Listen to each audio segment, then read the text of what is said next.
Hello, everybody, and welcome to our sixth episode of the book, our weekly show in which we read the Bible together and we comment on it and we figure out, what is it trying to tell us or what do we think it's trying to tell us, what we can drive from it, and just our thoughts. If you're watching this on YouTube, just share in the comments whatever comes up in your head, whatever you think of this. And if you like the content, just like it. If you want to see more, subscribe. We have other shows and stuff. I'll talk about that at the end, but you guys can also just check out in the Twitch channel and you'll see what the schedule is more or less of the other videos that I have on this YouTube channel. And if you're here live watching on Twitch after bearing with my technical difficulties, yeah, just share whatever you feel and whatever you think in the chat here to make it part of the video. And yeah, let's get started here. We're going to be reading chapters 12 and 13 of Genesis.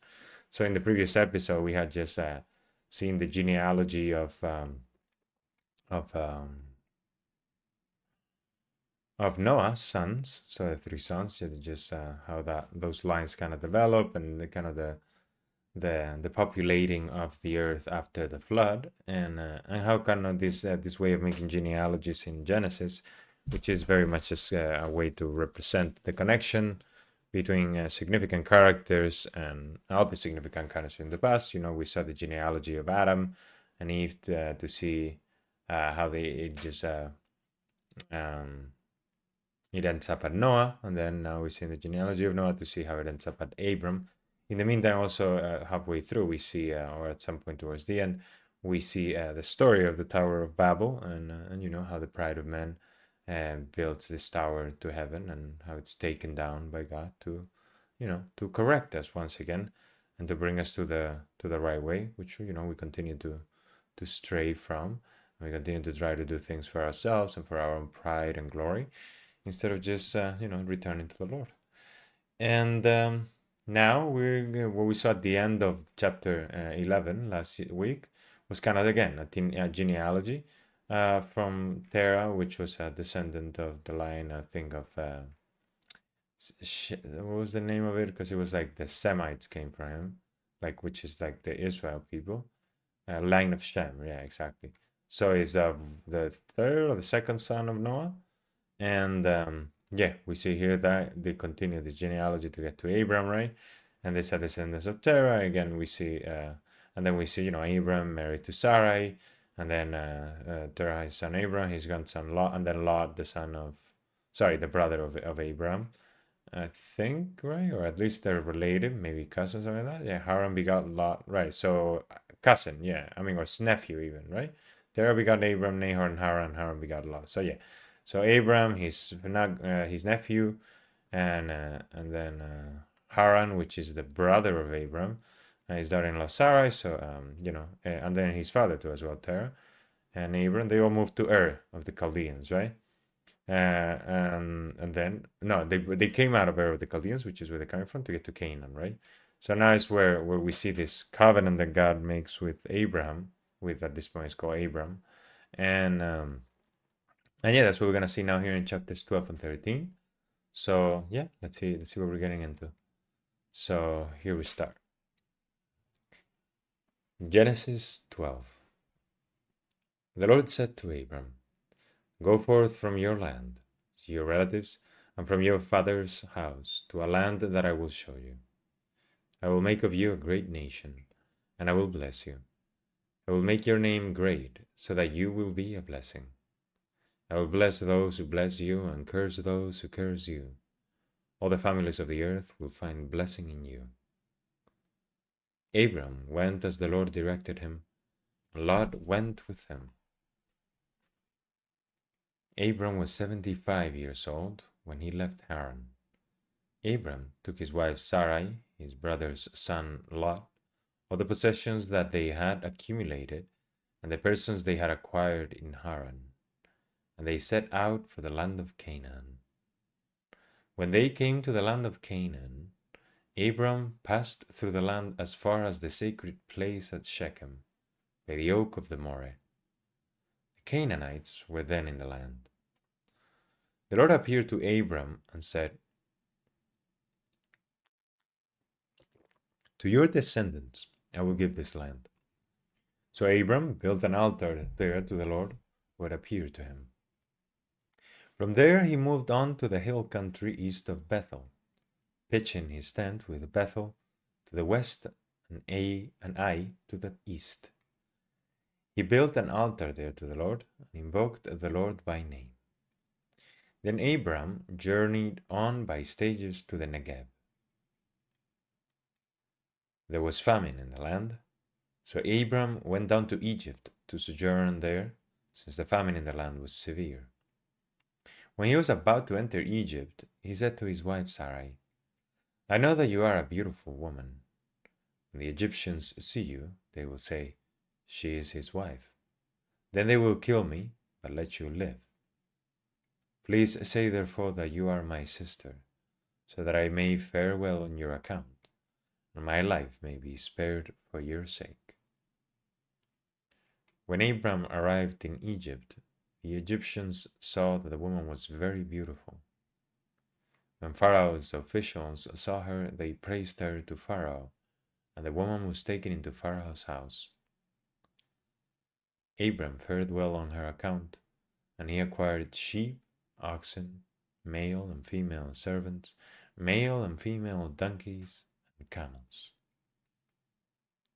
But the Lord struck Pharaoh and his household with severe plagues because of Sarai, Abram's wife.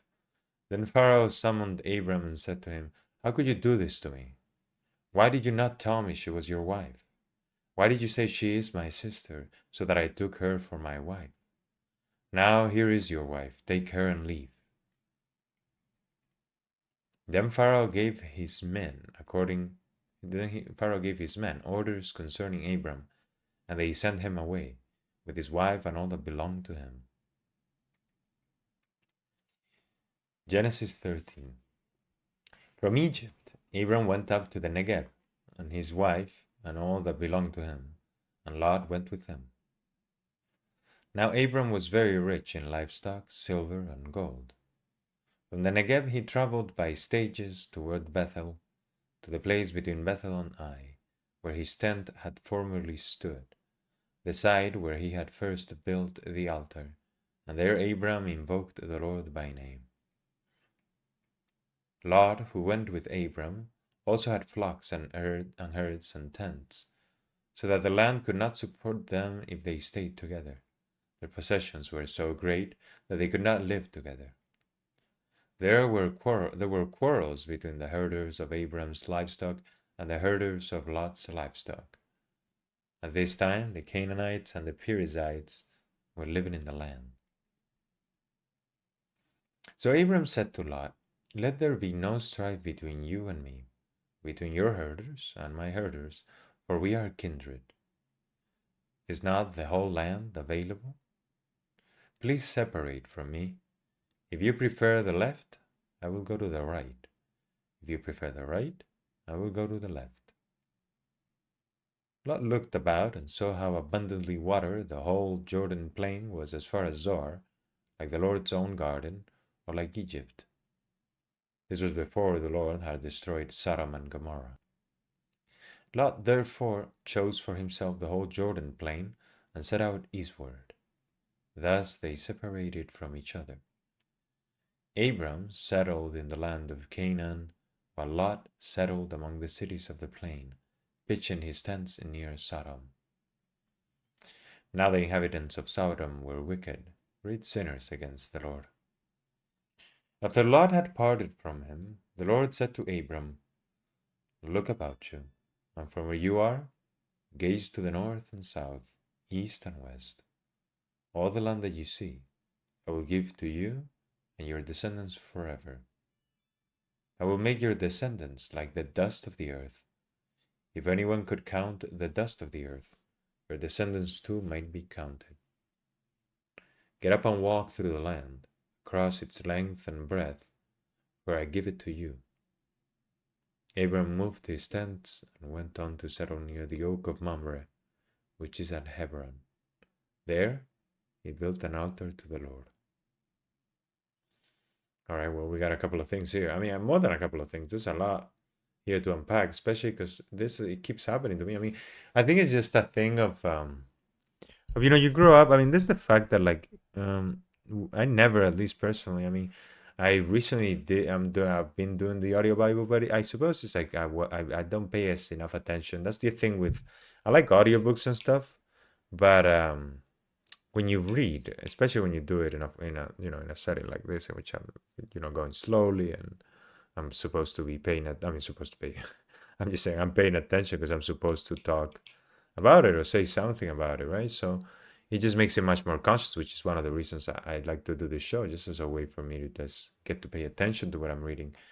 And but the benefit itself, right, of reading. But what I'm trying to get at is the fact that there's a lot that I continue to just rediscover in these things that I didn't notice first the times that I've been told these stories, then the other times I probably read about them or read them, which has been maybe in passing here and there, especially Genesis, because it's like a common book to read, and then definitely in the audio and things like that that one misses.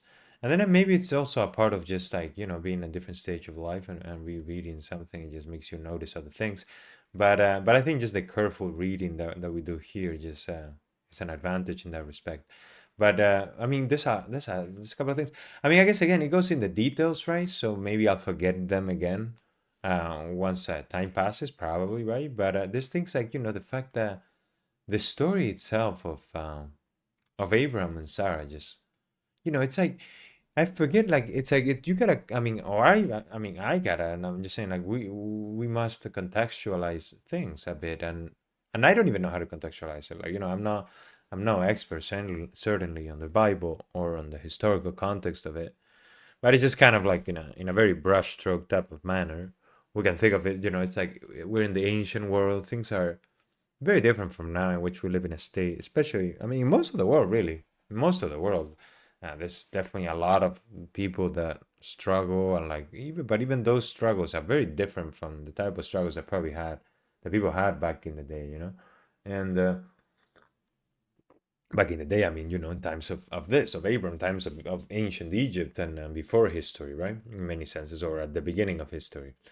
And we see here something, it's almost like brushed off, right? The idea of, well, first they just kind of part, they just moving, they're intense, right? They're nomads, right? They're not settled, which is, I mean, there's still definitely people that still do that, and that's not that relevant or that significant. Like, in this Mongol tribes around Mongolia still. I mean, obviously in many other places. I guess that place is more resonating with this because of the geography of the land and how those tribes move a lot and they have herds compared to like Amazonian tribes or something like that, which uh, which are much. I mean, it's a completely different setup. So or African tribes and such, which move by different patterns, and they don't have the same level of, well, not even level, but just the same customs and stuff. These people are more similar to that, to the people from the plains, the Mongols, the people in Pakistan, and those areas. Pakistan, Afghanistan even too, but all that area. And what we see is that they move, right? They pick up all this stuff after the Lord tells them or tells him to move, to pick up the stuff. It's interesting too that they live with Lot, right? And I wonder if the father died. I mean, that I guess would be the most logical. I mean, it could be so many things. It could be that Lot wanted to go with him, but I don't know. I don't know why that's kind of relevant in that sense, because it says, your relatives, but then it's only Lot that is kind of singled out. So maybe it's something of the idea of what it becomes later on significant. Because I wonder if, again, we see this division, right? This kind of split between those that follow God and those that don't. Because, I mean, even though there's no allusion to it, and I don't recall, maybe, if I was more versed in this stuff, I would recall maybe something that happens later with Lot that I'm, somebody here watching this video is like, oh, how does he know? But anyway, I don't know really. It just sounds like something. But the fact that when they divide the land towards the end, right? Lot goes towards the east to Sodom, right? Like settles close to Sodom, which is already a wicked city. So I wonder, that's kind of like the beginning of his corruption, right? He's saying this division of people, so of people that have wealth. And then the other thing again that struck me is the idea, well, not even the idea, but just the part in which they get to Egypt, right? Because there's a great famine. And within Egypt, right? I just wonder what is it trying to tell us? Because I feel like a main thing that I continue to see just in my journey into the faith and through the faith And in the Bible and in Jesus himself in the gospel, it's like the idea of not fearing, you know what I'm saying? Of trusting God. I mean, I think that really is the main theme of the Bible and what God wants us to do and what we fail to do and what the consequences happen to be sin. It's just the not trusting the Lord, right? And I wonder if what is trying to tell us with the story of Egypt, you know what I'm saying? Like when they get to Egypt and now Abram is like, we'll tell them that you're my sister, right? And it's like, I wonder if that's a mistake or if it's actually the right thing to do, you know what I'm saying? I mean, I don't think it's the right thing to do in that sense, but I don't know how it's portrayed here, because, or I mean, and again, it's because it's hard. That's what I was saying earlier with contextualizing. It's hard for me to, I mean, to judge it in that respect, like, because it sounds like a logical, good plan, also in a very ancient or, ruthless, I would even say, way, because he's kind of giving away his wife, right, in some sense. Because at first I was like reading, and he's like, okay, they're gonna be brothers, but then they're like, okay, she's brought to the pharaoh because she's very beautiful. And now they're living there. Now he's getting money in the sense like, I assume it's not like he's pimping her out or anything like that, but just basically like, like where does it say? Farewell and pray for your sake. Fared well on her account, and he acquired sheep, oxen. I mean, so I was thinking, I mean, more like they are in good favor with the pharaoh. But then I was always like, at first I was like, I'm like, does that mean that the pharaoh is having like an affair or something? Like, or are they just like appreciating her beauty, and they just have her and then around in the court? But that sounds too idealistic. But then it's like they even just go full specific, right? Because the pharaoh tells him, "How could you do this to me? Why did you not tell me that she was your wife? Why did you say she is my sister so that I took her for my wife?" So, I mean, okay, so just reading off of that. Hey, how's it going, Samurai Destroyer? I like that name. Yeah, we're here just reading through the Bible, Genesis chapters 12 and 13, and just kind of I don't know. What do you think of this? I don't know if you just got here. Oh, thank you for the follow. Appreciate it, brother. And yeah, I'm just a bit like this details that I didn't remember or I didn't ever notice, but I do recall kind of like knowing about this whole thing of Abram telling Sarah. By the way, if you're not familiar with something here somewhere, or if you have your own comment system, since you're new to the chat and stuff and to the stream, but yeah, just the idea that he kind of to say, but it's like again, it goes back to I'm a Christian man. I'm denominations Catholicism. Ah, look at that. So you're a fellow Catholic. Awesome. Welcome, welcome, brother. I'm a Catholic as well. I mean, yeah, my name I guess gives it away, but my stream name and stuff. But awesome, great to hear. So yeah, here I just the idea here of Abraham, right? Of Abraham just pretending to be her brother, right? And now I wonder if because God punishes Pharaoh, right? And then they leave the land. So I wonder if that's all okay. That's how it was supposed to play out, or if Abraham, in his fear, pretending to be the brother, who he should have just maybe just not pretending that, brought that on the Pharaoh, and then that's what made them get kicked out of the land. But then again, it's kind of I don't quite understand really here what it's telling us in that respect. You know what I'm saying? Like like what is the point of that part of the story? I mean, I get the point and guess in the continuity of that's where Abram gets his wealth and stuff, and they survive through their cunning in some respect. But it's almost like you know I mean, but the alternative, right? That's the thing. That's why I'm like thinking that it's not necessarily what I'm like the other side of what I'm seeing, or it's like, oh, Abraham is afraid and then pretends that it's his sister, and then that's a mistake because then God kind of just kind of has to correct the Pharaoh for doing that. But I think maybe it's more of that. It's like because and Abraham was right, and it's like they would have killed him anyway, and he would have taken the wife as Sarah as the Pharaoh's wife. So it was kind of the right thing to do that. Then God, finds the way to to settle the account and allow them to get all that wealth from the Pharaoh and then leave. But yeah, it's just confusing to me. Yeah. Honestly, I like knowledge about the Bible. I mean, same, bro. I mean, you can tell by the way I'm speaking about this. I just enjoy the idea. That's why I started this evening show. Is just reading it with attention, because I'm like, it's a few chapters that we do every show, and then the fact that I'm gonna be talking about it for a bit and just talking with you guys makes me pay attention to these things, and then I just talk about it. Like I just like why, So like when we had the genealogies too earlier, I was like, what is this about? I mean the footnotes have been helping a lot, so maybe we should check some of those, but. I only know some Bible verse, and I haven't really been reading the Bible chapters really. Yeah, I mean, to be honest, I don't know any verses like that. Like, I don't know things like by heart really. So, I mean, I know things by heart in the sense like they pop up in my head from reading or from seeing it in mass. I think that's a Catholic thing in general. Like, we don't go that hard as like some Protestants do to memorize things, and because I think it's also like you gotta kind of look at the whole story. Like, it doesn't matter if you're like, oh, I know this line and this line.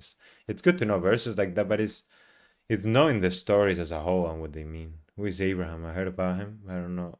Oh, really? Oh, okay. So Abraham is kind of it's a very important figure in the whole thing.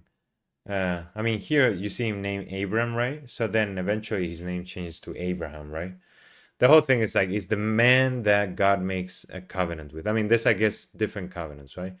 There's, I guess, well, not covenants, but God creates Adam and Eve, and then Adam and Eve kind of betray him, and then they gotta get kicked out of the garden to kind of be corrected and stuff, right? And then comes corruption and stuff, and then at the end of that is the flood, because God is kind of okay, like, I got a clean slate. People are just so far away from me that they're not gonna get closer to me if I don't do something. So then he puts the flood, and he chooses Noah to do the ark, right?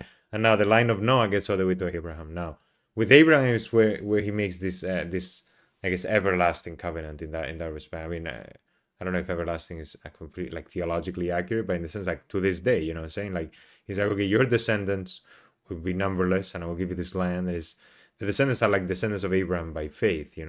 It's like Abraham is the first to kind of follow the precept of God and trust Him, to be taken to the land of Canaan, to be given this land. And then the whole thing, obviously, with he will have descendants, and then he's like, my wife is barren, so how am I going to have descendants? And then the idea of when his son Isaac is born, and he's asked to sacrifice it. I'm from Spain. South of Spain. I lived in New York for about 9 years, so that's where I learned a little bit of my English. Well, I learned it beforehand, but yeah, that's where I honed it, I guess, a little bit. But yeah, where are you from, Samurai? Well, I guess calling you Samurai will be against Hola, ¿qué tal? Will be against your whole thing, right? Because you're a Samurai destroyer. Oh, Canada. Oh, Canada. Nice, nice. Good stuff, good stuff. East or west? French or English Canada? I mean, it's not like that, right? It's not like, I mean, French Canada is towards the east, right? Or in the east, but it's like a small part of it, right? But you don't sound French to me, you know what I'm saying? Or French Canadian. Maybe you are. I do like Montreal. I mean, I've never been to Canada, but what I've seen of Montreal looks very beautiful. Though that's French Montreal, right? Quebec. You speak French? Oh, there we go. So it's really hard, I can see, to tell through. Oh, you don't speak French. Quebec speaks French. Okay, so yeah, so you're not French Canadian. Because I was gonna say, I don't know why I just didn't get that vibe, but I'm like, it is typing. Maybe it's not easy to tell. But yeah, welcome, brother. Welcome. All Canadians that I've met through my time in the U.S. and in general have been delightful people. Um, I mean, there's also like I think it was in World War II that the Canadians were very brave. But anyway, I don't know how that came to mind. But yeah, here, so Abraham just being this like kind of the father of us all in some sense, or in many senses, right? The idea of father, from him is born Isaac, and Isaac gives birth to Jacob, and Jacob becomes Israel, and Israel is the 12 tribes of Israel, from which from the tribe of Benjamin is born David, from the line of David it gets all the way to Christ. So it's like in that sense, and then from the faith standpoint, because from those that are adopted sons of God through Christ become therefore adopted sons of Abram, who is the first to kind of believe in us. I mean, although you could say Noah, right? It's also to believe, but Abraham is like, I guess, I mean, in the Bible here we see it in Genesis was when God Himself is telling him, I will give you all these things. It's, I guess, and he's a shepherd in that respect too. So it's kind of like I feel like Noah is chosen as as a way to reset things, right? He's like, out of all these men, the one that I find to be good enough in that sense to restart this whole thing is Noah.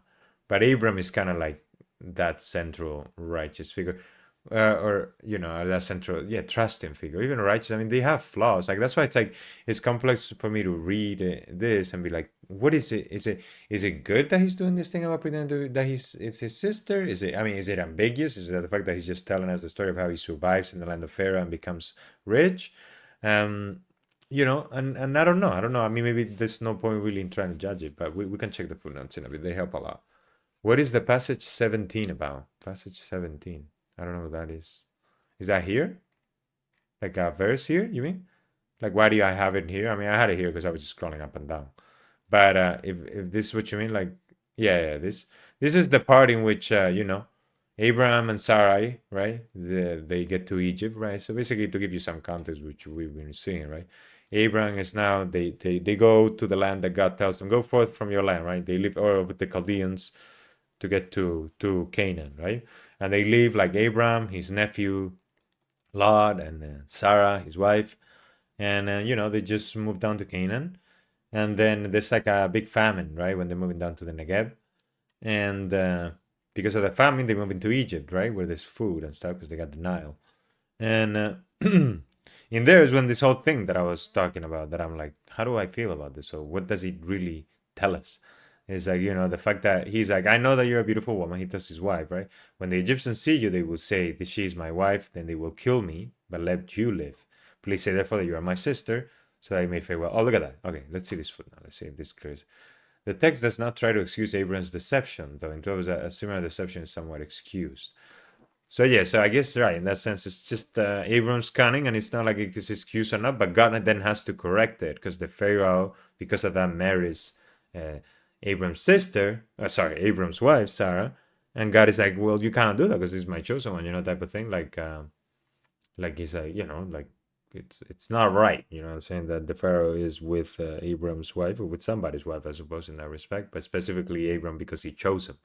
Then it's also what triggers Pharaoh to kick them out in that sense, so to let them out of the land without them losing the property. And that's kind of, I wonder if that's also part of it, in the sense like Abraham maybe was getting too comfortable in Egypt now with all his properties and stuff, and then God has to kind of correct things. Like so, that's why it rings to me more like Abraham made a sort of mistake by being afraid that God wasn't going to protect him, and because then again it happens later, what I'm saying, but like they say, yeah, damn, I didn't think of that parallelism, because it's later on what we hear about Sarah, right? It's like to Abraham, right? It's promised that he will have descendants, right? And then Sarah is like, I'm barren, so have a child with the slave, right? And that's how Ishmael is born, and that would be the people, the Ishmaelites, right? Of the people of the desert. And it's like she failed to trust God, and in the same way, I think Abraham failed to trust God there, and know that God was going to take care of him, and then he deceived Pharaoh, and that caused pain to his wife, because she was given to the Pharaoh as a wife and stuff that wouldn't have happened because he would have had the protection of God. Wisdom or lesson for Abraham, like what is God trying to tell? Yeah, that's what I'm wondering in some respects. But at the end of the day, I think the Bible in general, it's not that direct. You know what I'm saying? Like some people look at the Bible and they think it's some sort of recipe for life, in which if I read it, it's gonna tell me things, or and I think it's more of a chronicle in that sense. I mean, there are parts that are direct. You know what I'm saying? Like you could say, when we get the Ten Commandments, or like what the Ten Commandments are, or then it's like Jesus himself speaks very directly in the Gospels, right? But I think in many respects, especially in the Old Testament, they're just stories.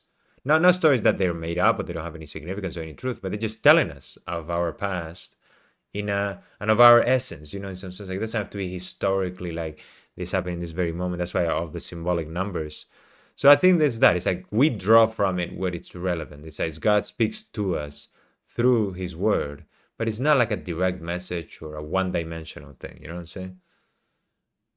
Shalomi, my homies. Come get some. Shalomi, my homies. I like that. Bobby Torno. Hey, how do you deal with the problem of evil? How do I deal with the problem of evil?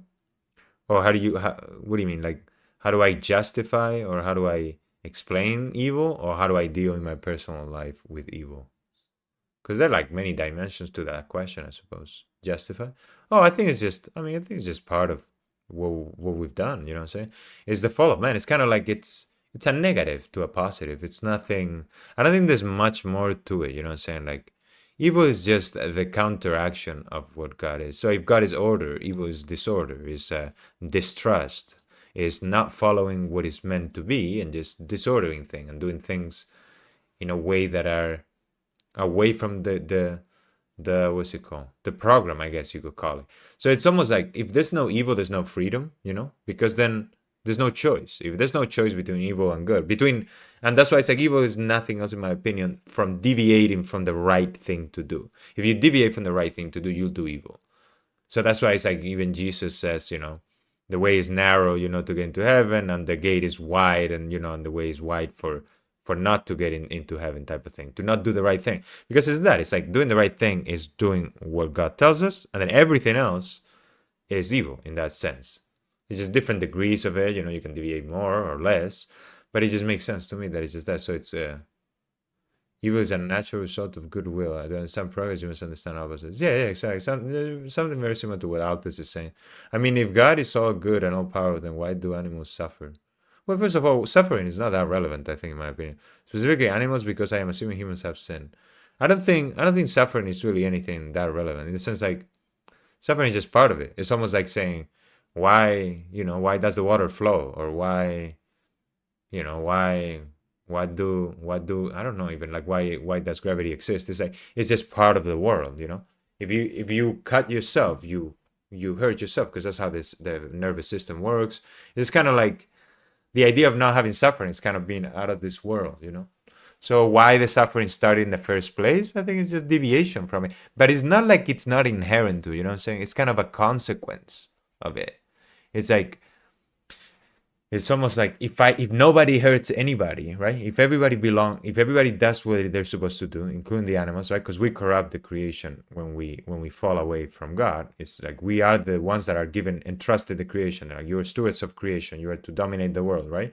Dominate not in the sense of top down, but just to steward it, to steward the world, right? So when we become corrupted, we corrupt the world that we're stewarding, right? So, but if imagine in this place in which we are freely choosing the good, we're not deviating, and therefore the things that we steward also don't deviate, then there's no violence. Therefore, there's no suffering. Not because it's not part of it, it's because there's no action that causes it. So nobody's cutting anybody, nobody's hurting anybody, so nobody suffers in that respect. So the suffering in itself is just a consequence of evil, of disorder, of things not going according to how they should be going. And that's why it's like it's just disorder. That's why evil is just a disorderly thing. It's just and that doesn't take away from the existence of the devil, you know what I'm saying? And Satan, because Satan is the act of disorder. It's like he is the one that first of all and that's why the allegory of Genesis and Eden is very clear, or very not very clear but very telling. Is that it's like he's the first one to disorder things, to introduce that element of chaos that gives us the freedom to choose. I say, but I guess, do you see a design of the world where suffering is less intense? Well, I just think the design is a design. I mean, the design of God is a design in which there's no suffering. Like, what I'm saying is that there's no suffering in the world as long as you do what God says. Now, if I do it personally and you're like, well, there's still suffering, right? Because it's not only me that lives here, and it's not only me that has lived here. So it's like the world is shaped by us and by our ancestors and by everybody that has lived. So even though I might, and that's, I guess, not I guess, that is the beauty or the salvation of Christ, is that you can live among the suffering. You can live in the midst of it, the suffering that you yourself didn't cause for the most part, but be able to be free from it. So that's the freedom that comes from Christ, because there's no, like, for the world to kind of play out, it has to kind of, everything has to have a consequence. Everything has a consequence, because God cannot contradict himself. So that's why it's like the suffering is just the playing out of the consequences. So some of them are more like recent and more immediate. Other ones come from many years of many bad decisions on our part and the part of our ancestors for many, many, many years. You know what I'm saying? Even before history and stuff. It's like, that's why it's like it's hard to kind of parse it. I mean, it's almost impossible, if not impossible, to parse it out. What parts are, order and sort of less intense compared to what? Oh, here. So it's just intense. For example, animals dying fast, right? But yeah, again, all of this is like, it's almost like you would like God to take more control. But like, you know what I'm saying? Like, I agree with you that, I mean, again, not even, I would take it to the extreme. I think the best would be no suffering at all. But it's at what cost, you know what I'm saying? In the sense of how you fix it if you were God. Because every other solution that you try to find curtails our freedom. Every moment in which if God intervenes, right? And he's like, let me end the suffering. And like, all animals don't suffer. It's curtailing our freedom. What if I want to grab a rabbit and just cut it into pieces? Like, what if that's what I want to do? You know what I'm saying? It's wrong for me to want to do that. It's wrong for me to do that. But if God doesn't allow that, then it doesn't allow me to be free. And for me to make that choice. Now, that choice has consequences. First and foremost, it creates a lot of suffering for the rabbit. It creates an influence to everybody else that sees it or knows about it to do something similar and feel like it's kind of cool, maybe, or even to think that it's permissible, or that it's even the cynic who can say that's how the world is, you know? That's how rabbits are supposed to suffer. And then it's the consequence of my own soul, because it makes me corrupt. It makes me slave to sin of what I've done. So all of those consequences come from your free but evil action. At the moment God intervenes to avoid evil, what he does, or he would do if that were the case, is curtail freedom. And then what would be the point? You know what I'm saying? Then why not just make us inanimate? You know, make us just. But then it wouldn't make sense for the whole creation. What would be the point of creation if we're not free? And I don't mean from our perspective, but from the perspective of God.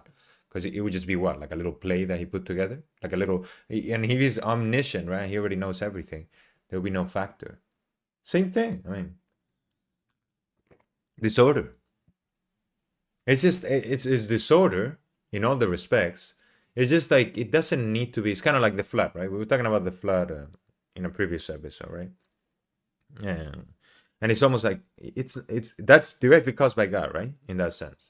And again, all these things have to be read, or at least I read them like, I don't know how exactly what it's explaining, but let's take it at face value, and it's a flood that God sends, floods the whole world. There's a lot of suffering there, right? A lot of people die.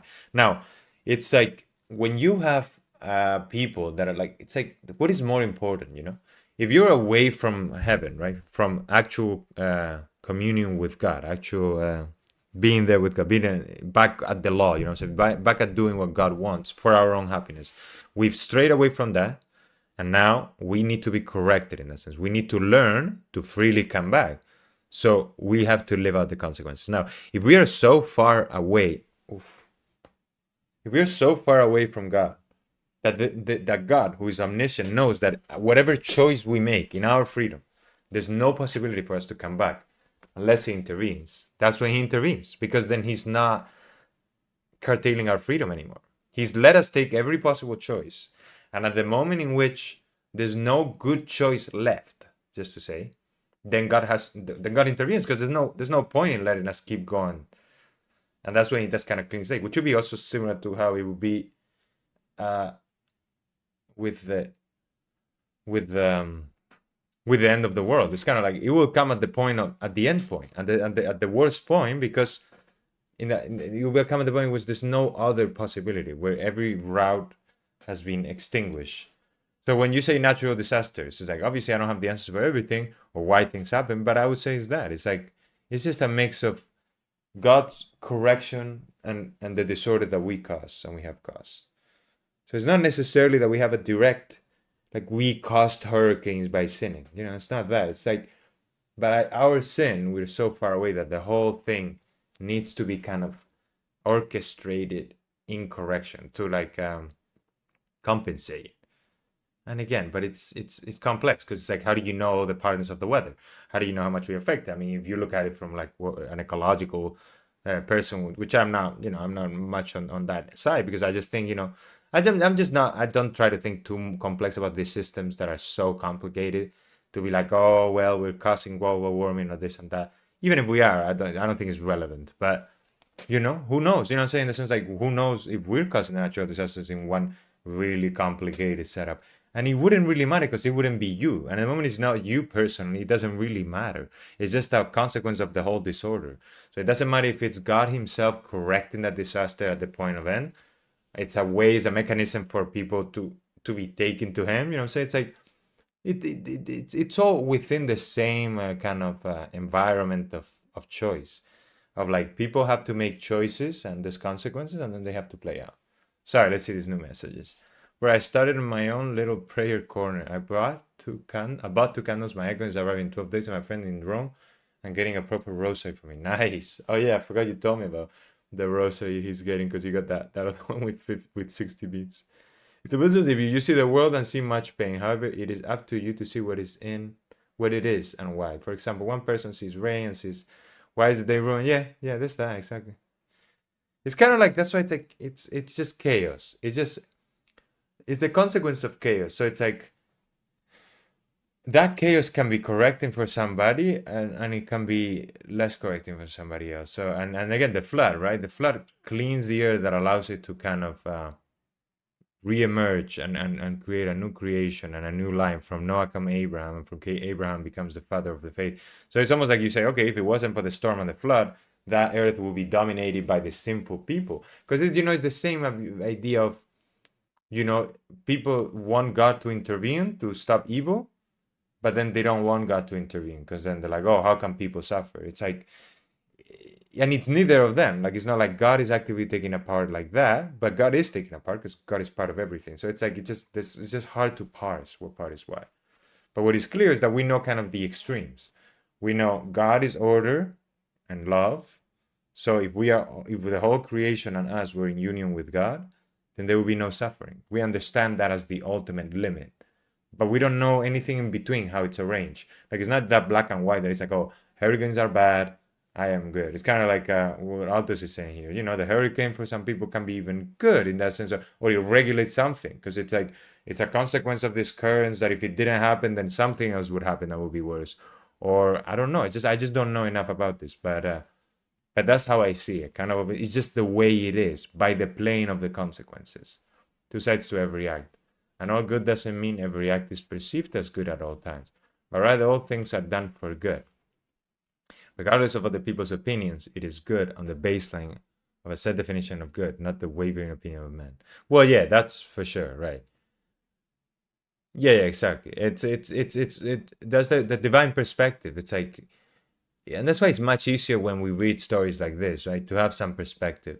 But still, we miss. I mean, I was even just kind of getting caught up in like whether Abraham, said that he was his sister and stuff. I mean, other people definitely get caught up too in that sense, because I mean, and there's nothing wrong. It's not like caught up like it's wrong, but it's that. It's like there's no way to take the perspective that God might take, because then there's also the thing of like the moment you believe in God and eternal life, as long as you're doing God's will, it doesn't matter that you die in a hurricane. Like, what's the big deal? Like, the important thing is whether you're a friend with God and whether you are correcting your own evil and not adding to the potion of evil. And then it's what's gonna happen is what happened to Christ. Christ is the perfect man, right? Christ is the Son of God, and He's the one that suffers for all of us. In the sense, like, that's the point. I think it's like there's no way for the world to just magically get better. Like, the consequences have to play out. The thing is, if you add more chaos to the whole thing, there's more suffering that needs to happen. Other people have to carry the load that you didn't carry. So the best thing to do is to become an ally of God, but that doesn't mean you're not going to suffer. That just means you're going to actually suffer maybe even more, because you're going to suffer for other people. But it's a suffering that you take willingly, so it becomes a sacrifice. Therefore, you're happy and joyful in the suffering. And that's the whole thing that I think is the point of God and the Bible. It's not as much to explain what is good and what is not good, and how to avoid the suffering. It's more like, look, the world is messed up. We messed it up by moving away from God. If you move closer to God, you will be able to live within the suffering at peace, because you're helping God correct the world with your own freedom. To me, suffering is important for us to grow, because for me personally, since I can't speak for everyone, I believe suffering creates moral lessons for me to remember and to know. Yeah. I mean, this, that. I mean, but you gotta do it willingly. You know what I'm saying? It's like, even if you were unwillingly suffering, that at some point, until you accept it, it's like what people call traumas, right? These days and things like that. It's like a trauma is a suffering that was imposed upon you and you haven't accepted. The moment you accept it, it just becomes a part of your life. It's just kind of like, okay, I learned from it. It's like you draw something from it. And then if you go into the suffering already, like knowing that it's going to happen, in the sense like suffering is coming to you, but you accept it, then it's even more, I guess, self-fulfilling, because you are in the midst of it at peace. You don't have to then come to that peace later, right? But it's really hard for people to come to terms with this when they see a newborn with a fatal illness and they see that God doesn't help it. But how could he help? We go back to this thing. You say that God doesn't help, but if God does help, what do you want God to do? It's like, what do you want God to do? To just revert to something that you don't know the consequence of, you don't know the cause of? Like, why is the, you know what I'm saying? Again, it goes back to the chaos thing. And then the fact that it's like, what is so terrible about it? It's like a kid has a fatal illness, right? And now you're saying you believe in God. I mean, or again, if you put yourself in the perspective of somebody that is like, why would you believe in that? It's like, the moment you believe in God, then a fatal illness for a child is not that terrible for the child. In the sense, like, it's just our own perspective, our own lack of perspective that says, oh, how can God take this child away? It's like God gives and God takes away.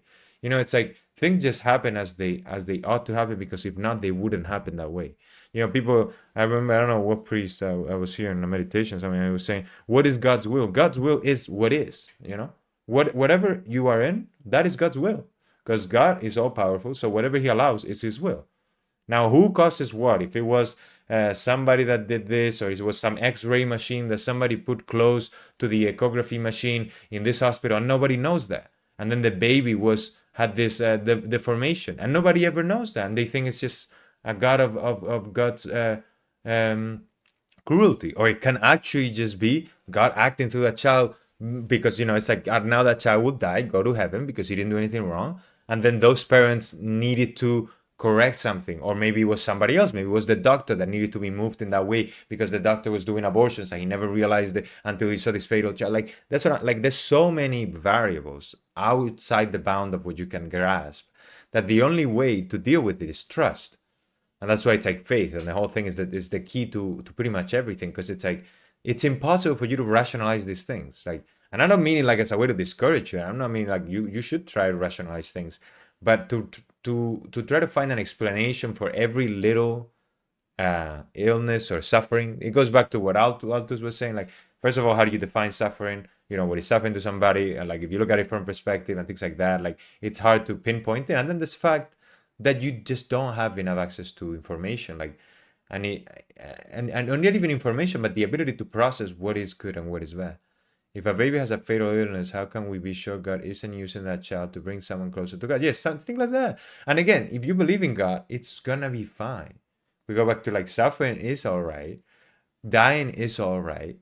It's just you gotta be in good terms with God, not because like kind of like God rewards you because you're a good boy, even though he does reward you. It's more like, you see, God loves you. Like, God keeps trying to bring you back. Like, the whole story of the Bible is God trying to bring us back from our own choices.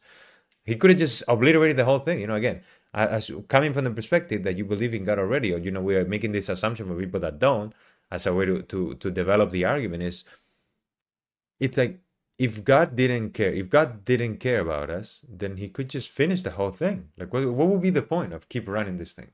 You know what I'm saying? If let's assume no child died, then why would anyone attribute it to God? You're alive today, and yet you probably did not receive it.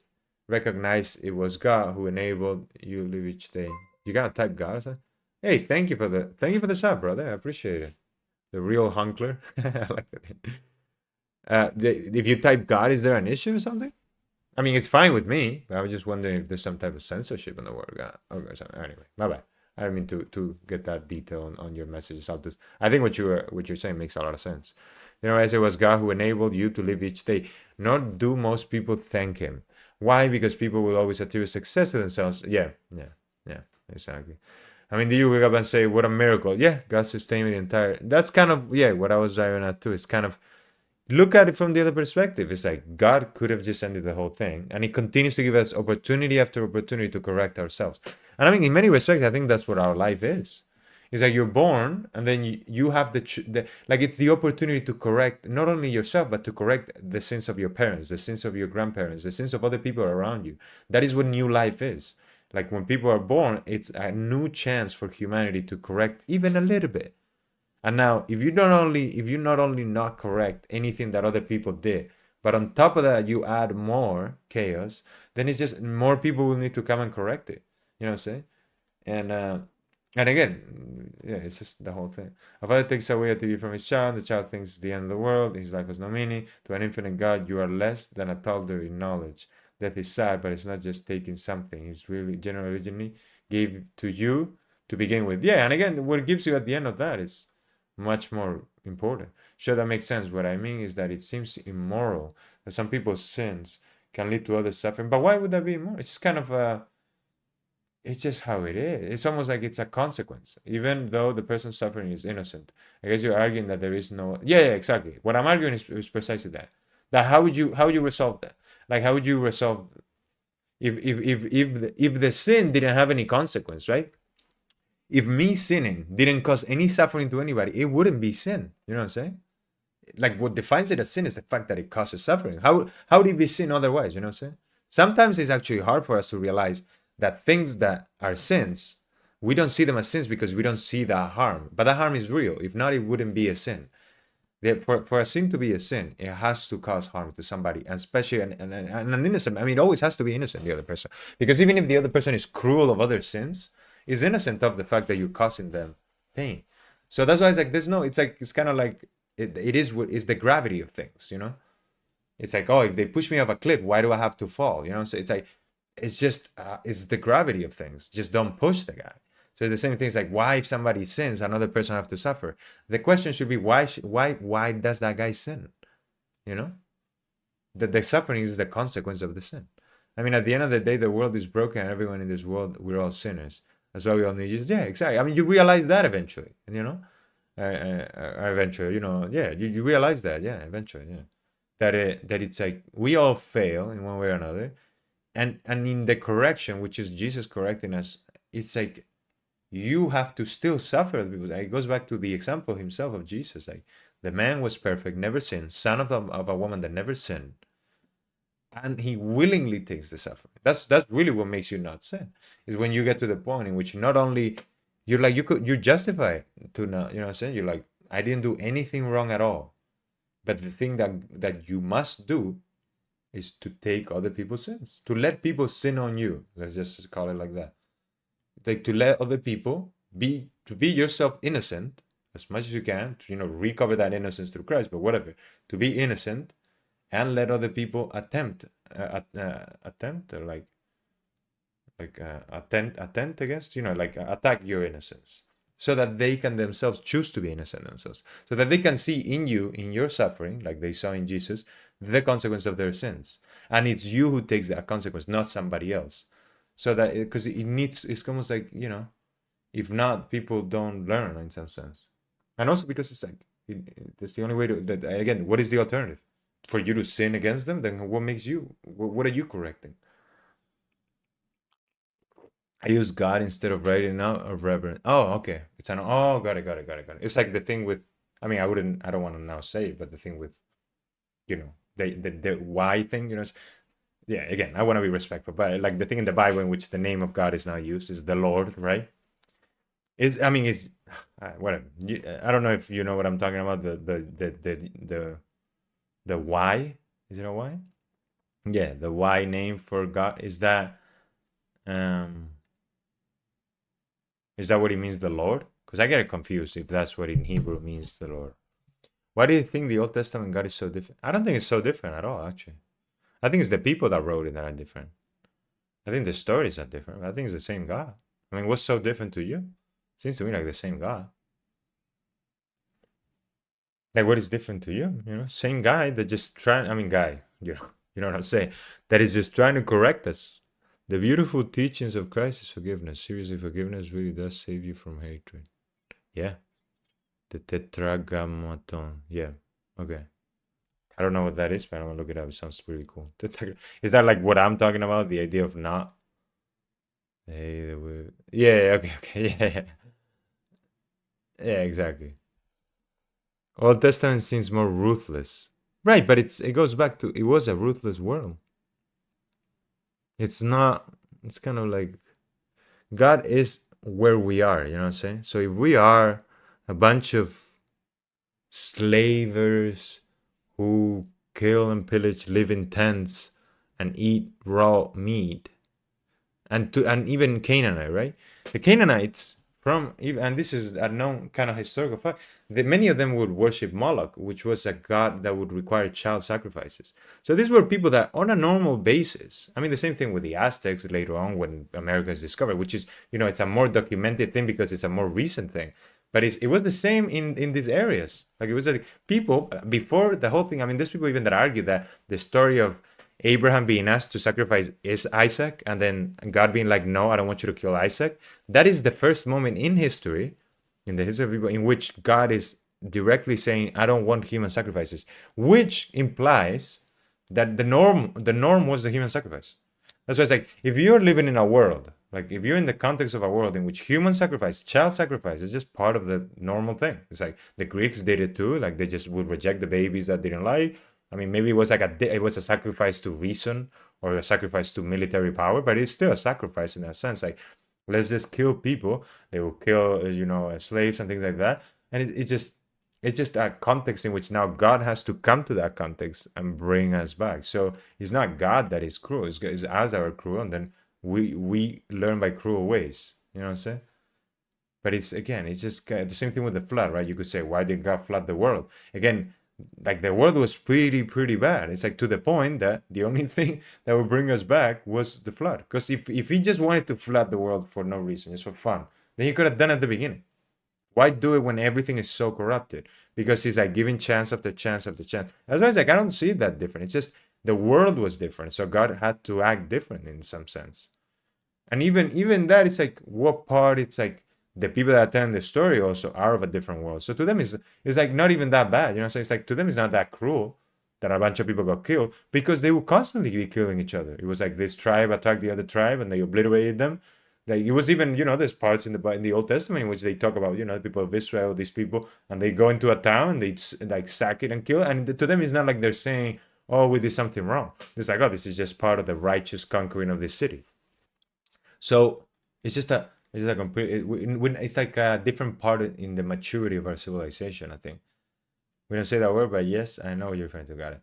Also, keep in mind, showing mercy to the cruel can become cruel to yeah, things like that, right? So it's, to me, the important thing. I mean, if we're talking about your own life, I think it's to live it in the context of how things are now. So Jesus has come, like, that's why it's like many people, even in Catholicism, like Catholics that want to do like holy wars or want to do like, "Oh, we're gonna all die of no." It's like, I'm like, bro, you don't realize, like, we already won. Like, that's the whole point of Christ. It's like, we're in the new age. We're in the end of times. Like, we already are in the end of times, because Christ has come, has conquered death and sin. So there's nothing to fight for in that respect. There's really nothing to fight for. There's no, "Oh, we gotta defeat evil." There's no defeating evil. All you gotta do is just live this reality, live the salvation, and then announce it. Let other people know, so that we can all live in peace and forget about. There's nothing to fight. There's nothing to conquer. There's nothing to oppress or correct or cruelty to. It's just, the cruelty is gonna play out. God already has come and said, you are forgiven. Anybody that wants forgiveness, they got it. Anybody that doesn't want forgiveness, then they'll go to hell. Like, in the sense, like, they will themselves march themselves down to the pit. They're walking to the pit. I'm telling them, "Hey, if you don't want to walk to the pit, come this way," and that's it. So just go that way. It's like, what do you think of politics? To me, honestly, it can be very tiring. Like, can be unhealthy, but also entertaining for me. However, there are a lot of hatred in politics. Even people cut off the relationship with family members and friends. Yeah, I agree. I mean, it's just, I enjoy politics here and there, like, kind of like it's like a social media. It's like an involved social media. But yeah, I think it's like anything that drives you away from people, especially if it was important to you, or creates a conflict or something. Then it's not necessarily that the thing itself is bad. It's like saying, "Are sports bad because people fight about sports?" No. Are politics bad? Not necessarily. People in politics can be bad. Same thing, people in sports can be bad. And then the idea of creating a conflict, like, I fight somebody because of politics or because of sports or because of math, like, that's not good. But the good what is not good there, I think, is the fighting. So I think politics divides people a lot because people are afraid. So people want to have control, and politics gives them that. It's kind of like, if we elect this guy, he will fix our country. But it's like, stop worrying about the country. Saying, worry about the people around you, and then the country will be fixed. In the sense, like, If you're taking care of the people around you and they take care of the people around them, then things get resolved. And then when those people go to vote, they will vote for the better person. Again, I mean, you wouldn't even require democracy, because I'm a libertarian. Like I think the government should be as minimum. But the reason the government is there is because people fear, because people don't want to just take care of their neighbor next door. They want some organism to take money from everybody, and then that organism, who they think is some impersonal thing, takes care of the problems. People don't want to take care of the problems themselves. Take care of the problems themselves. I like to point this interesting dilemma out. First, you say, if God is all good, then why does he not protect the innocent children? Then also, God, if after God wipes out entire nation which are wicked, you say God seems ruthless. Right, right, exactly. Yeah, that's a good way to kind of show that God's intervention would be criticized too. If God doesn't intervene, he's cruel. If God intervenes, he's cruel. It's like, yeah, what is God supposed to do? But yeah, I think we made that point clear. I think I'll order the slaughter of non-combatants as well, though. But what is non-combatant? You know what I'm saying? What if the so like or actually better question, what is a combatant? What is a combatant? Like what is a combatant? What if the women are supporting those men, you know? And even beside that, what about those men that were in the battle because they were forced to? What about 17-year-old kids that were just thrown into the battle, or even like younger probably than were? Are those supposed to now be? You know what I'm saying? It's just you're looking at it kind of in a very absolutist, like a moral standpoint. And I don't mean like I'm saying that's what I hear from what you're saying, which is like it's kind of like, oh, it's black and white. Women, children, and animal are all innocent, and it's like, but it's like it's not even a matter of innocence or not. It's a matter of consequence. What fixes the issue? You know what I'm saying? And again, within the context of civilizations that were already killing each other, so it's just the Canaanites were also people that were doing child, um, what's it called? Child sacrifices. So it's that what is that? What is the actual to blame? If you see somebody, right, grabbing a baby in the middle of the street, opening and gutting it, and you see a woman next to him not doing anything about it, is the woman to blame? And again, if we talk about animals, animals to me are just they're animals. I don't care. Like we kill them to eat them. Like what's the big deal here with animals dying? You know what I'm saying? I don't, I don't think that's. I mean, just to put that aside, we can talk about, but it's just animals. Like, but then children again, same thing. It's like, would it all goes back in the same pack of like, why would it be okay to kill the guy that does something unconscious? Like, what defines a child?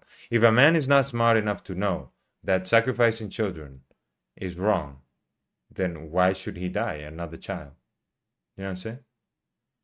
If I am living within a society in which human sacrifices are completely normal, and this is like the thing that we do every week, we just grab a child and we offer it to our gods so that we can have better weather. Why would I be to blame? You know what I'm saying? In my eyes, I'm not doing anything wrong, which is what moral relativism will bring you to, which is I'm not doing anything wrong. So I am like a child. Like we're all children. Like so it's like the murder of children. I mean, it's as bad if you want to look at it from a relativistic standpoint of the death of anybody. But it's again, it's you're looking at it kind of like God is like trying to be cruel. And it's like if God does something like that, which again I don't have the context, I don't understand, but I believe. I mean, there's definitely a lot of stories of God. I mean, we just read about the flood, right? He obliterates a whole bunch of people, but it's like it's you gotta come at things from trust. If you don't come at things from trust, then it's everything will not make sense because you're looking at God like he's some type of uh, king, like he's some type of human king that is just there ruling, like he's playing with chess pieces, and none of that makes sense, in my opinion, because then God like does have no need to play chess. You know what I'm saying? The problem is God ordered the death of children again, but you, if I remember correctly, the king decided not to murder and was punished by God for it.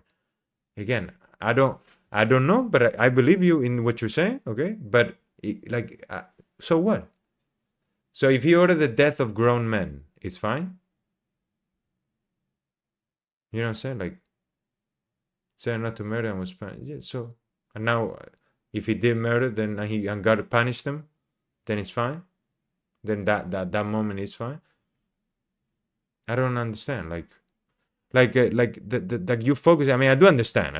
Like I do understand what you're saying because it's like, oh, How can it be the death? But it's like you're looking at it from the perspective of, oh, the death of a sinful people is fine. But why? Why is that fine?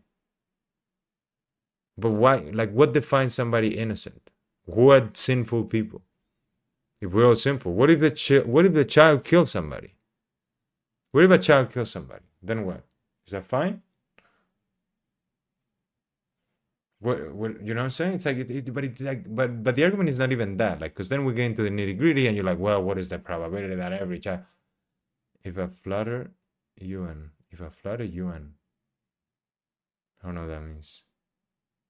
If a flutter on, if a flutter on, I don't know what you mean. But the point I'm talking is that none of this is kind of like you focusing on the details in the sense like, and not like the details are not something to like look at, or I mean, I was focusing on the deal. Why did Abraham pretend to be Sarah's brother?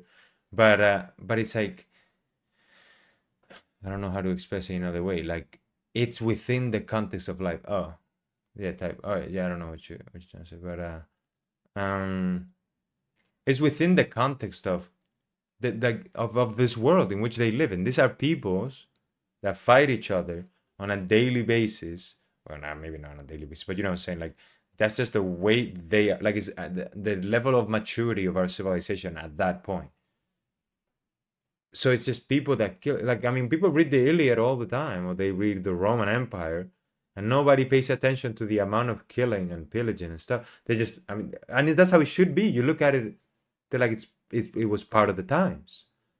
Now, it was even worse times in Babylon because again, you have peoples that were doing sacrifices to children, that like sacrifices to children. They were probably doing terrible. Like when they talk about Sodom and Gomorrah, right? And you like just imagine like, oh, these people just getting. It's like who knows how terrible the things people were doing.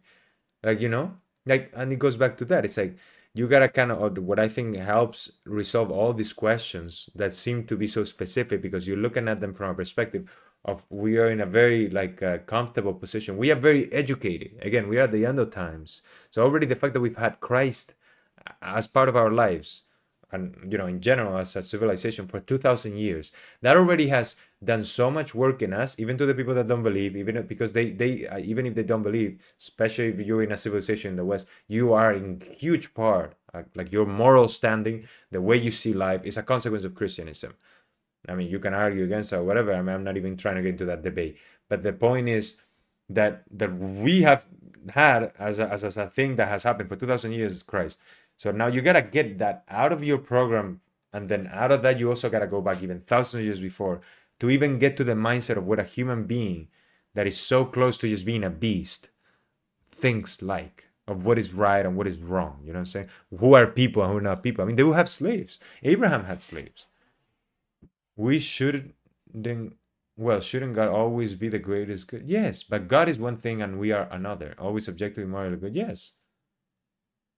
No, I agree with you, but that doesn't mean, like what you're saying is that killing in the sense like death in itself is morally wrong. It's like it's for morally wrong for us to kill, as a sin. It's like God can kill. Like for God to kill it's not a sin for God to kill. God kills like people all the time. I mean, it's the end of lives. God is all powerful, right? So he could extend my life for infinity. I mean, that's what he does after death. That's what he did with Christ. He defeated death when he wanted to. Now, in the meantime, or even it's like I mean, he's defeating death, but we still go through it. He's killing people. So it's like that doesn't. God cannot be immoral because he is the one that dictates the moral. He tells us what we ought to do. What he does is not, it's not even, it's like, think about it from the perspective of video games. Even if the developer deletes a character, the developer is not killing the character in that respect. The developer cannot do something immoral. Like if the developer kills a whole like city or whatever, it's like deletes it, he's not doing anything immoral. He created like what Altus was saying. Altus, yeah. It's like he creates it and he takes it away. It's like the same way you could be focusing on what to be thankful for, that those children even existed.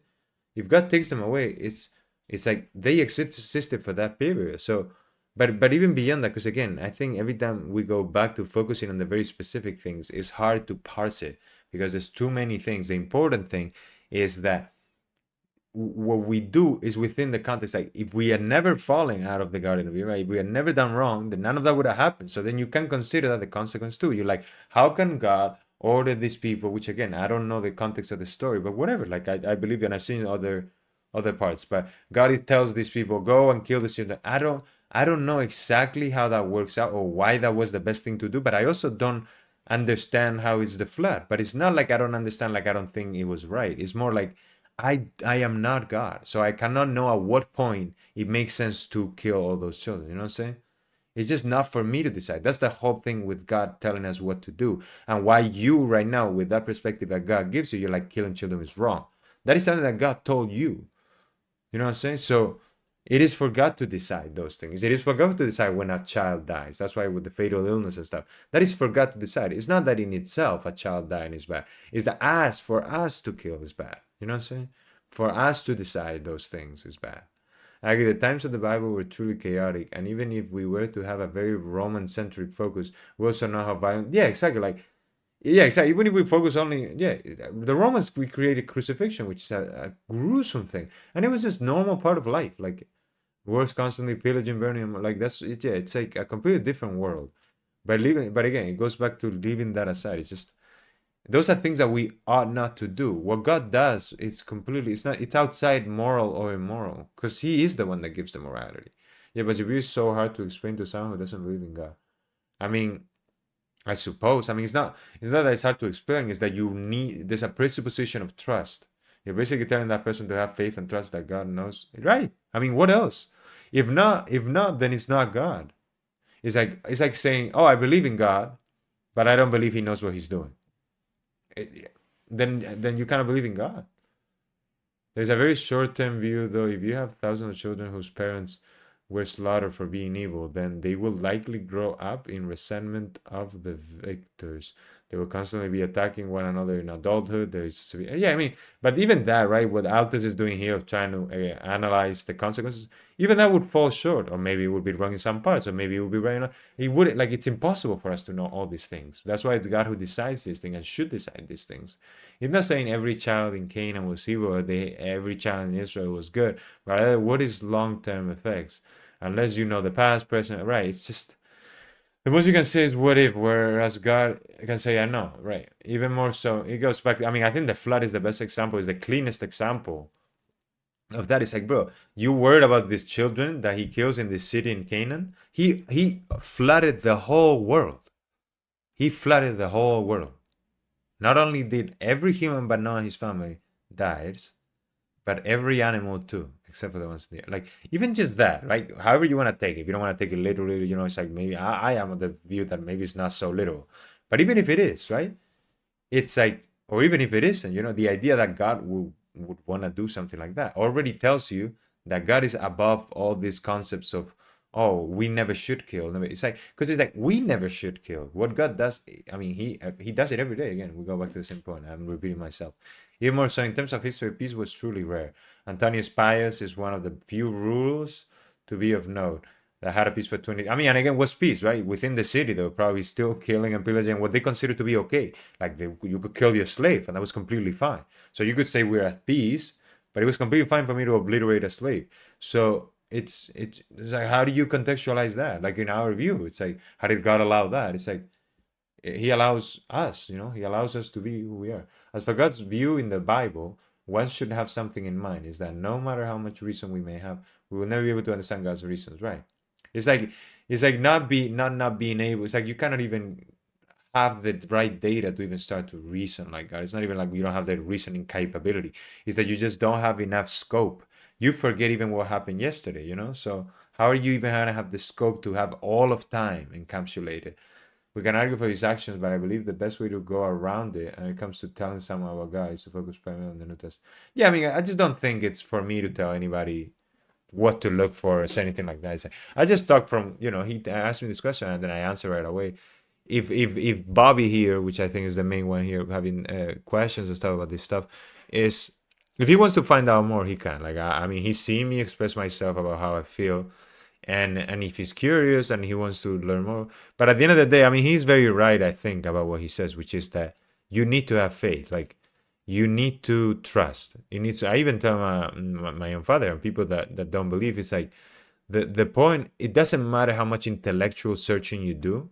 At a moment in your life, you're gonna have to, and I mean, yeah, I mean that, yeah, I mean, this is, you're gonna have to trust, like, and if that moment is death, that is death. You know what I'm saying? At that point, you've lost every little building, every little mechanism, every little piling up of things that you've done. Now everything's taken away, and there's nothing for you to do. There's absolutely nothing. You're completely hopeless. At that point, it's like kind of God's last chance that He's giving you to be like, do you trust me now? Not, you have nothing to lose at this point. You're about to die.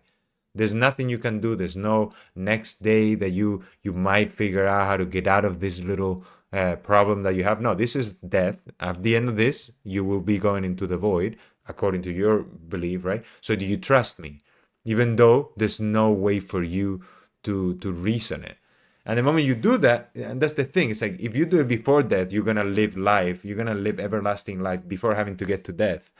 But God kind of gives you those opportunities little by those sufferings that you were talking about, that you encounter moments in which you're like, I don't know how to deal with this. I don't know how to solve it.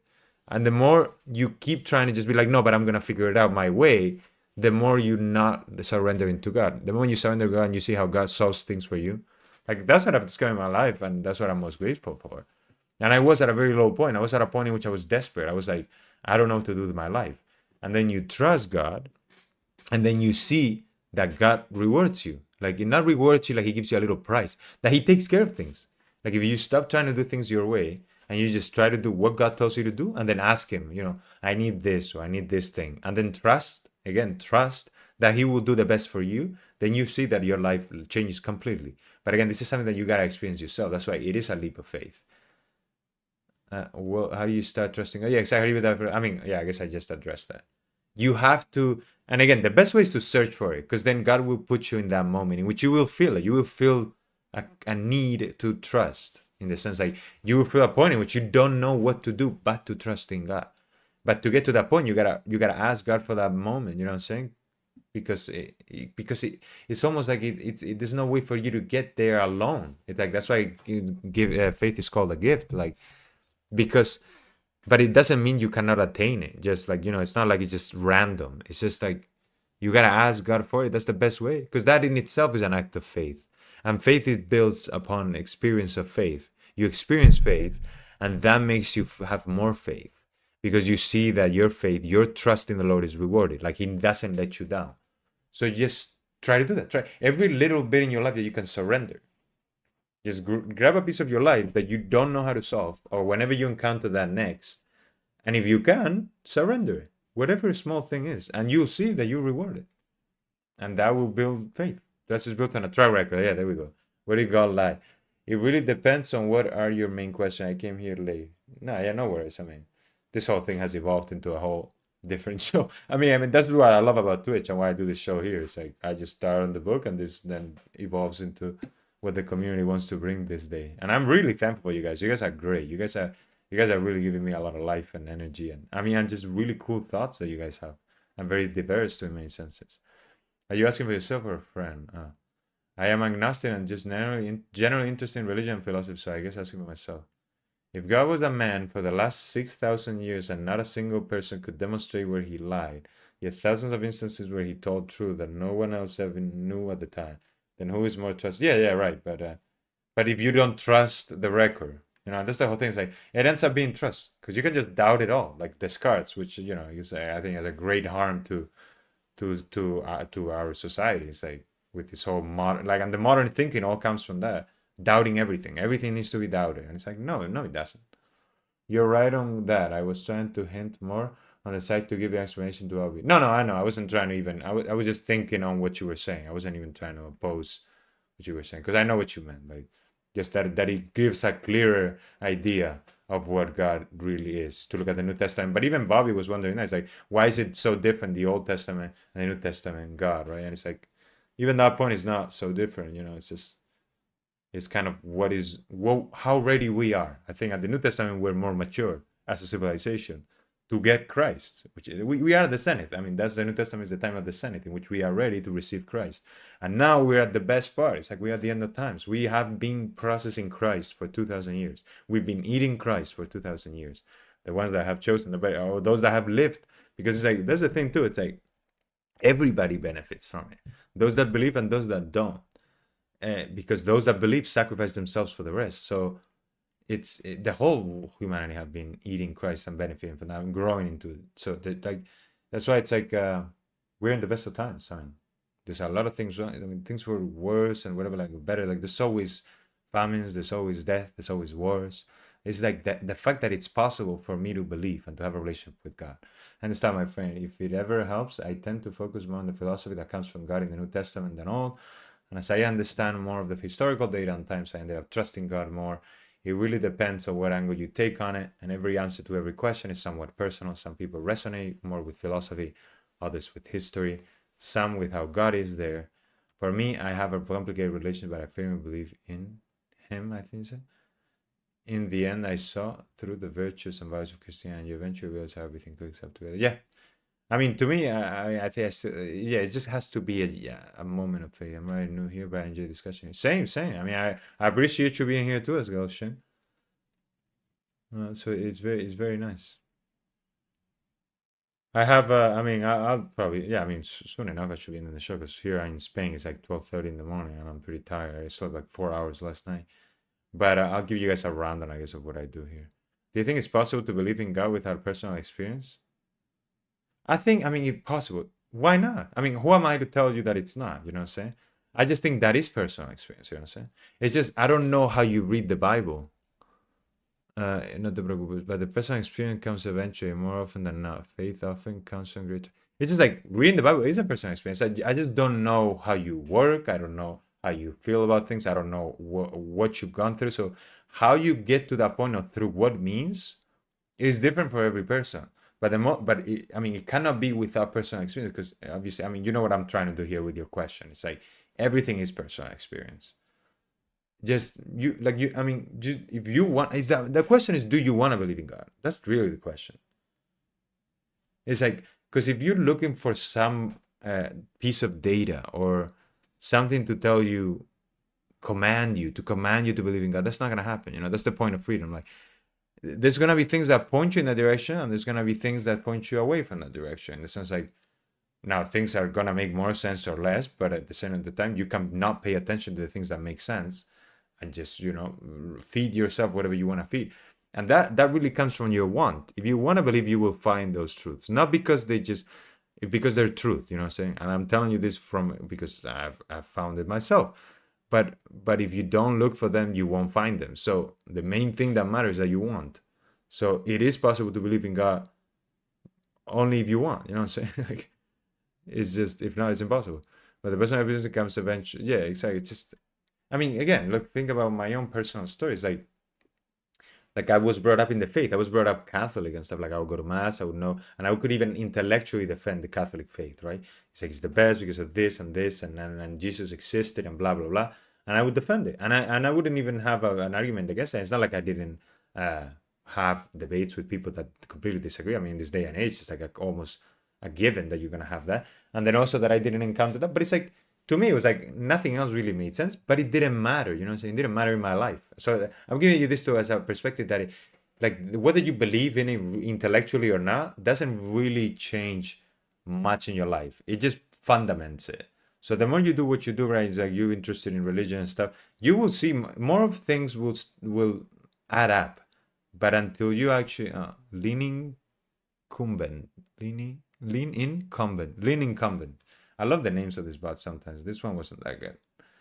But reverse evidence comes. Oh yeah, my bad. As a Christian, how would you deal with doubts and worries? How would I deal with doubts and worries? I mean, again, I guess how I'm saying it, yeah. They just, I mean, it's kind of hard for me to translate some of these things too because it goes back to the idea that it's like a family. You know what I'm saying?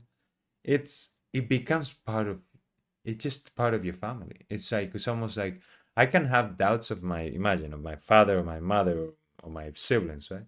I can be like, oh, did my father just do that? And maybe they did do something, you know, somebody, but it doesn't. And obviously, I'm not saying that that's the same with Christ. Christ would never, and Christ never. It's not. It's like never in my life I've been disappointed by Christ. But what I'm trying to get to is the relationship is more organic in that sense. It's not like, oh, I believe in you, and then I have doubts, and then I stop believing in you. It's like the moment you get to that point in which you actually have the relationship and you discover Christ as a person that is loving you, and it's your family, it's your brother and your father and your, I mean, not your son, but your brother and your father. It's then it just kind of, then you try to fit the things together. It's like if somebody tells you this thing about Christ, or it tells you about this thing about the Bible that doesn't make sense, and you might not know about, the doubt comes, but the doubt is not, oh, does God not exist? I already know like God exists. I already know Christ exists because I've experienced it. It's just, okay, how do I make this make sense? It's like, how can it be that Christ exists, which I know for sure, and this thing about the Canaanites being killed makes sense? And then from that trust that God wants the best, because I've experienced it, I try to marry this to the doubt of why would he do this if he loves me, right? And that's where the doubts and worries are resolved. Again, with trust. But again, you cannot transmit trust. I can just show you with my life how I trust him and express it to you. And then you can judge for yourself if it's worth it for you to trust him a little bit. That's why the lives of the saints are so crucial, in my opinion, because it shows you people that have trusted the Lord and have ended up pretty well. I mean, again, depends how you look at it, but that's what you learn to do. It's like, is it more important to not to die a peaceful death? I mean, some of them also died a peaceful death, but like the martyrs and things, you start to appreciate things that go beyond whether I suffer or not, whether I die or not. I want to believe in God, but I can't take the leap of faith. But you can. I mean, you sound like my father. I mean, like, you can take it. Just choosing not to, and that's fine. I can choose to believe in God. Either believe it or not, I can't affect that. Right? Yeah. My father says that he's an atheist by the grace of God. It's like, it's just, I get it where you're getting at. That it's like, but you can. It's just you gotta simplify your own mindset. That's why it says you gotta be like, well, Jesus says, unless you're like children, you want into the kingdom of God. It's almost that. It's not that you're immature or that you don't want it. It's exactly the fact that you think that you can't. You think that you can't. That is something that is just, oh, unless I reason it in this way, or unless something makes sense, or unless unless God comes down in a light, I will not be able to. Yes, you can. It really is as simple as saying yes. And I get it that you kind of seem like you kind of get to like, you like, I will be lying to myself or something like that. But you wouldn't, because it's not a lie. So it's, I cannot tell you in any other way, because I know I make it sound like it's simple, but then you're like, but it's not that simple, and I get it that it's not, like, unless, because you really have to want it, like, in the sense, like, that's why I get to the point. It's like I say that the best thing that can happen is that you are at a point in which you're so desperate that then you forget whether you can or not, because you have to believe. It's like, I mean, this a book. I mean, this is a bit unrelated, but I'll tie it together. It's like there's a book called Atomic Habits that my brother was telling me about. It's almost like the focus of that is it's like a self-help book or something, and it's kind of a, I think it tells you, like, how to build habits, right? And the thing it tells you is like the moment, and it gives a good example that maybe resonates with this, is like the moment you have a necessity, like if you have a daughter, right, or a son, and that daughter is gonna get hit by a car, you will run. You will not, you know what I'm saying? Like, you're like, oh, I don't run because I don't like running or something. I know this, I'm butchering the example. But the point is, the moment there's an urgency, there's a necessity for you to do these things, then you do them. There's no, oh, I'm tired. Oh, my knees hurt. Oh, well, I'm too old. No, you just see your daughter about to get hit by the car, so you just run. And your body will fall, your knees might break. It doesn't matter. You don't think about it. You just need to run. So it's a similar thing in that sense. I mean, we could even go with the example of the daughter. Imagine you have a daughter and your daughter is dying of an illness that cannot be cured, and now you remember all these conversations, or you remember that there is maybe a God that you've heard about, and there's these stories and stuff, but all this time you just didn't think it was possible for you to believe because you cannot take that leap. But then you're so desperate, you have no other choice. Your daughter is dying, you don't have any recourse, and then you're like, okay, and you need to believe, so then you believe. You know what I'm saying? And then you forget about I can't. Right? But again, this is not something that can be rationalized. Like, it's not something like, now, oh, you hear this and you're like, oh, okay, got it.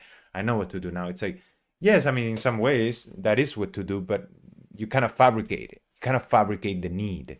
You just gotta kind of search for it. You gotta. That's why you just gotta put yourself in more. Just keep living. You know what I'm saying? Keep living. Keep. I mean, if you feel like it and you want, you ask God, which in itself is an act of living. But you ask for that moment of need, whatever. Because again, and God is gonna give it to you eventually. Because that's what death is. Death is the ultimate moment of need, the last chance. If at any other moment you didn't need to believe, there will come, like at the end of time, at the end of your time, which is the end of times, because then you die and then you wake up at the end. Like it's all the same. The end of times is your time, the end of your time. So just just keep doing. I mean, keep doing what you're doing. I mean, again, if you want to believe, you will believe because you are asking for it one way or another. You are searching for it, and whoever seeks will find. Like it's so yeah. It's just gonna come in a way different than you might think. That's all. Like it's gonna come some. It's gonna because it's gonna be personal. It's gonna you're actually gonna feel it. I don't know what point in your life. That's something for you to discover. But the more you seek, the sooner you find. That's for sure. I mean, because God doesn't just God is searching for you. So he's not just trying to play around. I wonder, have you gone to any church very often priests are more than willing? That's like, oh yeah, for sure, for sure, for sure. I went to a Lutheran one, but it wasn't really enough to believe. Again, yeah, it's not. I mean, I don't know. I don't know what will be enough for you. Everybody's different. Everybody has to go through it. But yeah, I mean, try a Catholic church. What can I say? If you ever get the chance to try a Catholic one, please do. Sometimes the formation of pastor priest is very different. I mean, for sure it is. I mean, we disagree on many things. What I know in the Catholic Church, they tend to go through a rigorous study of theology, philosophy. Oh, you mean the priests themselves? I see. I mean, there are some Catholic priests that are a mess too, but yeah, they are well formed for the most part. Another advice I'd offer is something looking up the saints. Yeah, the saints is the best. I agree with that 100%, because you really see it palpable, and you don't even have to read readings from the saints, which you can also see. You can also read, but if you just read about the saints and their lives, and you're like, how did this person do all that willingly and happily? And then you start to see that all of them agree on the same points. Like, how is it that all these people offer their whole lives, did all of these works and sacrifices, and they all agree on the same things without, hesitation, and they all live it. They don't just defend it intellectually, they live it. Their lives are really relatable, and one can resonate with them as a way to understand their search, the leap of faith that they took. Right, exactly. Hey, God bless you, man. I hope. Yeah, God bless you, brother. Thank you for saying that, Samurai. I feel like we were like here just being so like. I mean, for me, at least me, I was being very verbose and talkative and stuff, but we forget that that really is the main thing to say. What Samurai just said. God bless you, and we hope you find Jesus. Yeah. A good example nowadays is Saint Augustine of Hippo. But truly, God bless you, brother. Yeah. And on that note, I think that was a good note here. And I really appreciate all of you. I appreciate you, Bobby, too, like especially. I mean, all of you. I mean, I cannot even point one out more than anybody.